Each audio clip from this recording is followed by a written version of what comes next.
Could you give us a history of evolutionary creationism? When Darwin first posited the theory of natural selection, along with Wallace, these are considered the co-discoverers. It seems like he was still a theist at the time. There's a guy named David Livingstone. He wrote a book called Darwin's Forgotten Defenders. And what he does is he outlines the fact that early on, Darwin's greatest defenders were quite often evangelical Christians. It's not the history you hear. You hear the church opposing it, but then you actually look at Asa Gray, who introduced Darwin's book to America. He was a botanist at Harvard, and he was a firm evangelical Christian. Originally, there wasn't this idea of Darwinism as being sort of uniquely against the Christian faith or even evangelical faith. In fact, there was other Darwinian models that quite often Christians had a harder time with.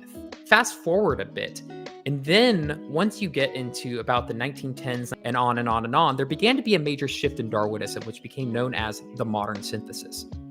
And come around 1959, the 100-year anniversary of the publication of The Origin of Species, you begin to see a lot of works come out where natural selection and the modern synthesis were portrayed as anti-teleological and in some sense incompatible with evolution.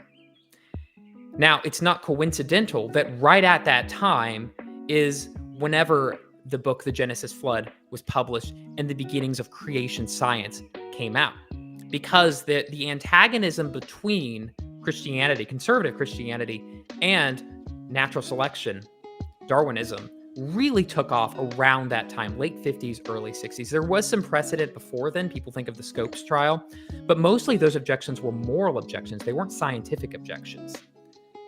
The idea that, yes, this is incompatible with a young Earth literal reading, six-day creationism emerged in the 60s.